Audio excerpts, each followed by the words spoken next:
Bonjour très chers téléspectateurs, bonjour vous avez branché scotché sur SM Télévision, désormais sur SM Télévision et puis RKM Télévision sur YouTube.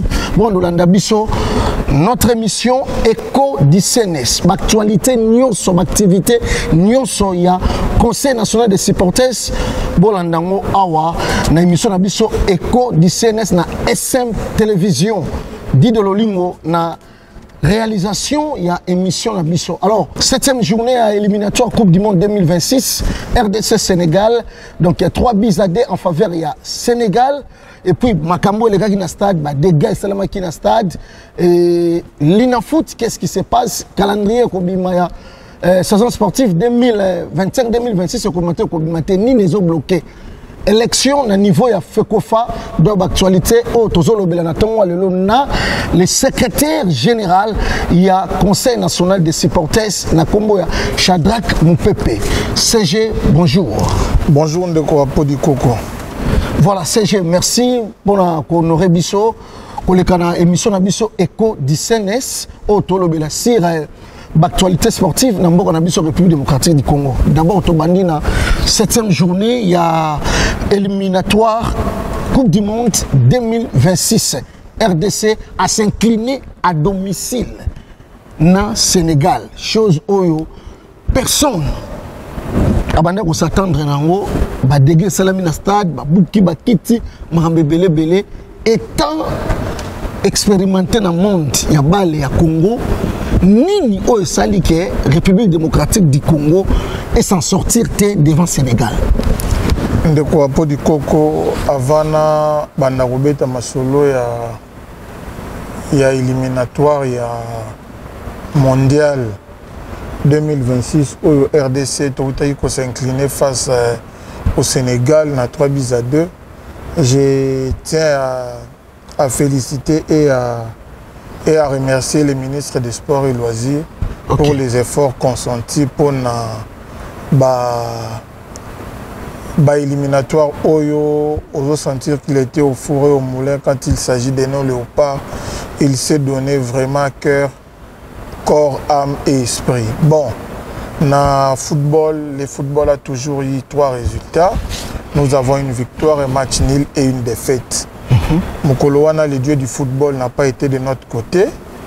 Et ça dit que, bien que l'on menait par 2 buts à 0, mais le Sénégal a su nous faire la remontada.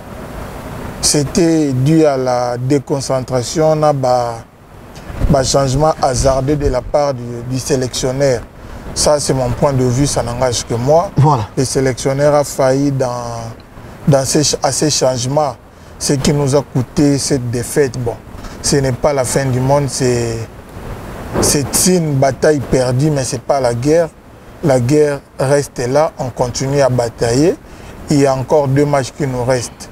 Et nous sommes 2e. Si l'on négocie bien ces 2 matchs, l'équipe sera 2e et on pourra continuer barrage. Si tout de Kobetana, 2e, il y a intercontinentaux qui pourraient nous donner une chance pour nous qualifier à la Coupe du Monde Canada, États-Unis, Mexique 2026. Donc, pour moi, il y a encore de l'espoir parce que rien n'est perdu. Il nous reste 2 matchs Oyo et que Tchabiso na position est bien pour na Tobeta des barrages pour na mondial ou ezali koya. OK. CG, il y a encore 2 matchs, mais quand il y a le comportement, il y a supporters. Les lots, CNES, ils ont structure où ils ont encadrer les supporters de la République démocratique du Congo. Quand il y a le comportement, où ils ont un stade. Tout le monde, CNES a failli dans la mission d'encadrement, ou bien, Nini Oyo, et ça les Congolais, à supporter choc wanate abuka poison que c'est sous nous salons déjà salama qui pendant des années ils ont allé sous à 0. De quoi pour Kolobake CNES a réussi la mission au vu de ce qui s'est passé au stade, ça serait malhonnête. OK. Nous devons être vrais envers nous-mêmes. Et ça le la Moutouabala qui a divorcé. Tant Moutouabala a divorcé, divorce c'est réussite, divorce c'est échec. Donc peu importe les raisons, nous, en tant qu'une structure qui s'occupe de l'encadrement des supporters, nous avons failli à notre mission. Nous devons les reconnaître. Nous avons failli à notre mission.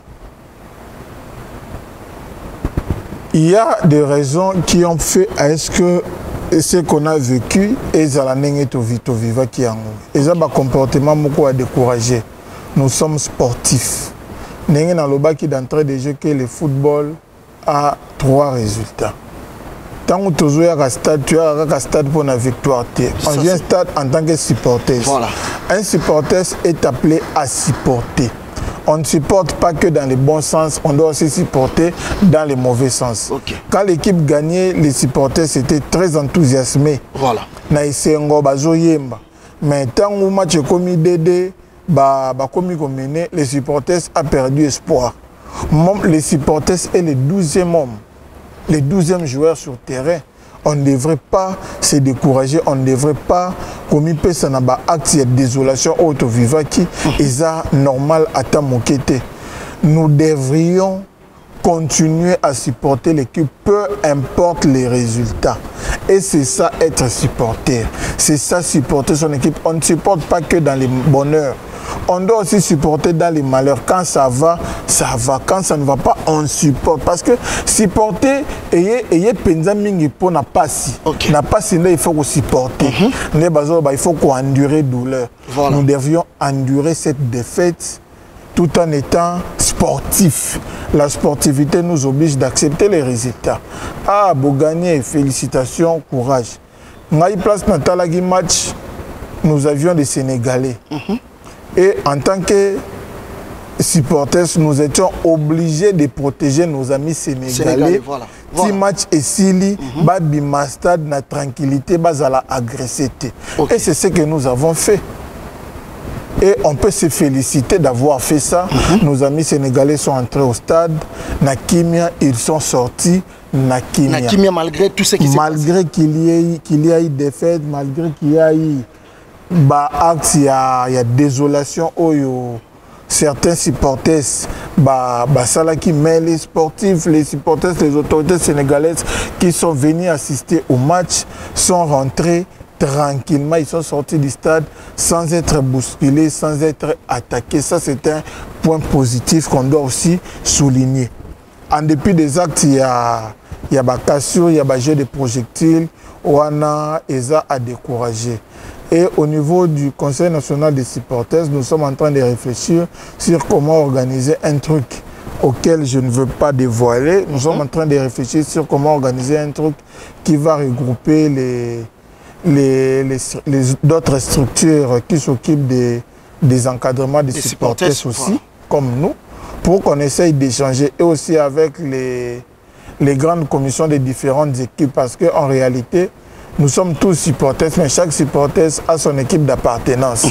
Et chaque équipe d'appartenance où ces supporters appartiennent, ils ont une section. Okay. Où chaque section est un président sectionnaire.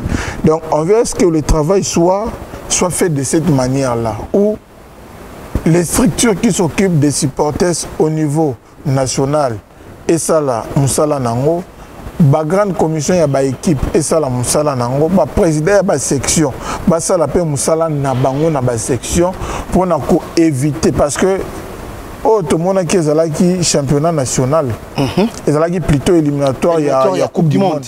Mais bientôt là, interclub et Zobanda. Ok. Bientôt, le championnat national est Zobanda. Donc, on ne veut pas que Babylone toujours décrier et continuer. Pour que ça ne continue pas, il est temps que l'on réfléchisse sur ça, sur comment bloquer cette machine qui pousse les supporters à bout dans le désordre. Okay. On doit arrêter cette machine-là. Et nous allons avoir des réunions avec les autorités, tant sportives que militaires, où va s'occuper de la sécurité dans le stade, parce qu'il faudra mettre en place des mesures sécuritaires très efficaces qui vont décourager les malfrats où il y a une intention de casser les efforts consentis par les autorités politiques. Parce que pour que les stades se construisent, il y a les moyens qui sortent. Ces moyens qui sortent proviennent na biso kaka biso ba o to za ba contribuable congolais eza ba mbongo na biso nde ezo contribuer pour na ba construction ya ba stade ko somba ba kiti ba réhabilitation et tout ce qui va avec tant biso moko to za ba contribuable tozo yeba importance ya mbongo na biso te et ozala passe il faut te ba importance ya mbongo na biso to yeba ke stade oyo bazotonga batungi yango na mbongo na ngai donc le col tongami na mbongo na ngai je suis le premier protecteur ya stade wana. Très bien. Donc c'est ce que nous devons tous faire pour na ko protéger ba édifice. Nakotala makanisi eza bien. Mais on dirait que structure en eza ka CNST, ba structure na zomone comme belé mais a biso to le belaka CNS. Pourquoi ne pas organiser des ateliers? Parfois, il y a prise de conscience dans les différentes supporters. On a l'objet de réfléchir sur un truc que nous allons faire. Ok. Le CNS va faire un truc qui va réunir toutes les structures. Très bien. Donc ça ne vaut pas la peine. Il y a autant qui vite en besoin de dévoiler. On va le faire.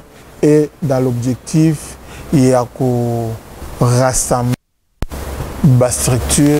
Ba grande communauté équipe na ba président sectionnaire ya ba équipe pona koluka kotia ba mesure nini ya encadrement adéquat ya ba supporters pour que tango moto azoya na stade tozo ayeba ke toya na stade ezalaka fête.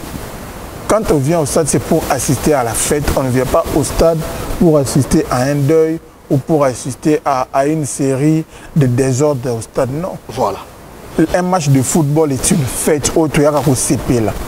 Tant que tu as un CP là, tu as un stade, veste, chemise, cravate, chaussures, un stade parce que c'est une fête, on ne peut pas empêcher aux personnes, aux gens d'amener leur famille à une fête. Donc à une fête, on vient. Balata kitoko bayena famille, donc le football est une fête, il faut tous à la attitude wana ya fête pour que makambo etambola malamu mutoye stade na isengo abimina bana na isengo sans désordre, sans quoi que ce soit, sans aucune inquiétude. Les objectifs yango wana pona saison oizo banda. OK, merci CG. Jusqu'à présent, tous ont un championnat national.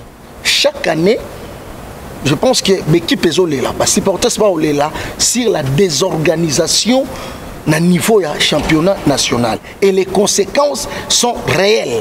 Et comme il y a, il faut faire la réunion, il faut faire une liste de représentants, il y a RDC, de Coupe d'Afrique interclub. Sikoyo. Qu'est-ce qui ne va pas? Le pays nous sous tout le monde championnat et bandit. 6e journée, 7e journée, biso jusqu'à présent calendrier. Ezo bimate, ezo yebanaté jusqu'à quand championnat national et kobanda. Nini ozo salake RDC Tissikoyo, tout déjà septembre, l'autre est le 15 septembre, donc championnat sans suite. Qu'est-ce qui se passe? Nous avons un très sérieux problème dans sur le plan organisationnel, surtout dans l'instance footballistique.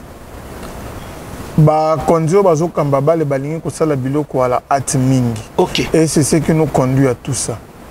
Jamais vu depuis que depuis que je suis le football, dans mon liste, il y a des représentants, il y a Mboka, il faut les vote dans la fédération. C'est ma toute première fois. Et ça, il y a sonné que ça les maraté.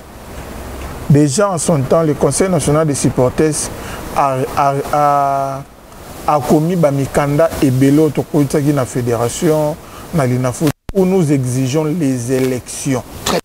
Déjà, il y a une entente d'élection et salim. Donc, il faut qu'il y ait les élections à niveau NIOS. Et si il y a une élection en Ligue 1, et si il y a une élection en Fédération. Nous voulons qu'il y ait des élections. On ne veut pas des gens qui ont 19 ans à pouvoir. Ça n'a pas de sens au fait, parce que ça ne produit rien au football congolais. Football, il y a les championnats ici, la raté. Bobandi championnat mon calendrier ils ont la fixé où il y a des reports en report. Les loyaux, nos représentants, Bazo Banda le 20 déjà, le 20 de ce mois, déjà Bazo Banda représenter RDC, Bazo Banda déjà, match interclub, mais Bazo na championnat na Makoloté, c'est ça. Ça c'est illogique. Tout le monde les aigles du Congo préféraient que un tournoi en Angola. Exactement, tournoi d'après mes sources, c'est un tournoi les aigles du Congo à Sengaki Kaka match na premier ou d'Agosto en Angola, à qui a bêté bon à Zozonga à continuer préparation. Donc vous voyez dans la condition ni nos clubs prépare les interclubs. Loupopo Baoutaki Tunisie. Ils sont rentrés. Tout ça dans l'optique que va préparer Bazala bien.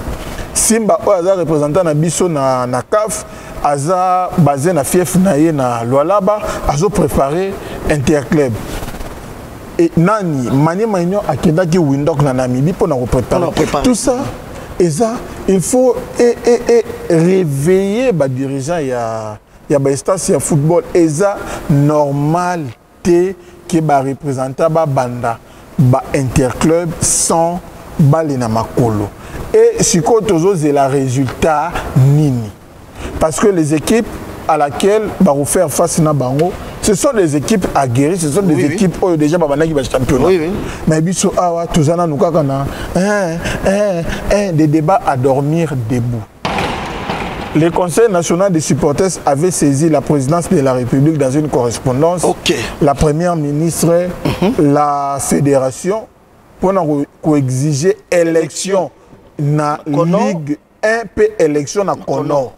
Et nous avons aussi été appelés par l'association des dirigeants du football congolais, ADEFCO, où il y a participé à la réunion, où on a réitéré notre position ensemble à ADEFCO. On a réitéré cette position pour dire que pas de football s'il n'y a pas d'élection. On ne peut pas commencer les championnats sans pourtant que nous ayons des dirigeants élus par les présidents des clubs et les présidents des entités. Et ça, normalité. Nous voulons les élections à la fédération, nous voulons les élections à la Ligue 1, nous voulons les élections à la LINAV, nous voulons les élections à la Ligue nationale de football du jeune. Nous voulons que ces élections se fassent pour que nous ayons de nouvelles figures. Oyo bazana ba idée ya sika oyo ekosunga football et kende liboso. L'objectif c'est de bien vendre l'image du football congolais. Cette façon de faire, tozoteka image ya mboka na lolenge ya mabe. Parce que tant que le club wana ekobima, bakosa la piètre figure, bakeka babeti des matchs, 3 matchs balongwe. Et l'État a bimisi mbongo ebele pour que baiki babetaka 3 matchs et en sensité. Pourquoi ne pas organiser les choses pour que les équipes arrivent jusqu'au dernier carré? Qu'est-ce qui empêcherait les clubs congolais d'arriver au dernier carré, que ce soit de la Champions League ou de la CAF? Rien ne les empêche parce que les équipes sont motivées. Il y a des atouts dans ces équipes, tant tel recrutement, il y a des atouts très nécessaires, très considérables pour que ces équipes arrivent au dernier carré. Il faut qu'il y ait du sérieux. Et le sérieux doit commencer à la fédération jusqu'aux ligues. Très bien. Voilà. Merci CG. Je pense qu'aux clairs, tu comme une souka émission Nabisolelo Echo du CNS. Ni okolo banaba téléspectateurs noso oyo balandi biso à travers émission oyo. Et là on a zali ko senga na ba téléspectateurs nyonso na ba sportif nyonso tolinga football tolinga ba discipline nyonso to ezali ko entourer sport na biso to aider ba dirigeants na koyebisa bango vérité quand il le faut pour que makambo échanger. Lelo na monde ya football na monde ya sport bato balingi ba système ya ba diviser première régner bato bazo sola na ba kondi bazo luka koke na politique ya diabolisation alors que diabolisation est résolve ka eloko te tango likambo ezali to ebisa mokonzi a osala ki mabe soki to lingi to zo résultat o il faut to sala boy. C'est aussi une façon de les aider à bien faire les choses si réellement nous aimons notre sport. Si réellement nous aimons toutes les disciplines qui entourent le sport et si réellement nous aimons le football qui est le sport mère, il y a mboka na biso.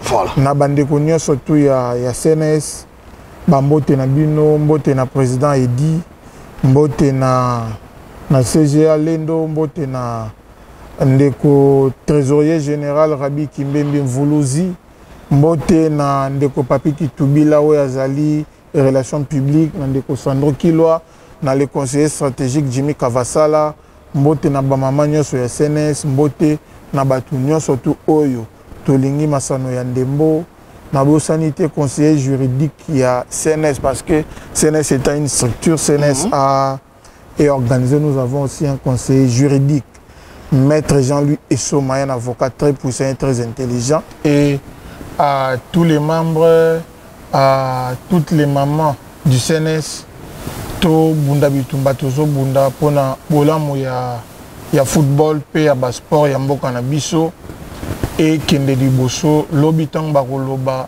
lisbarobeta lisolo ya changement babeta kombo na biso parce que nous sommes des acteurs majeurs.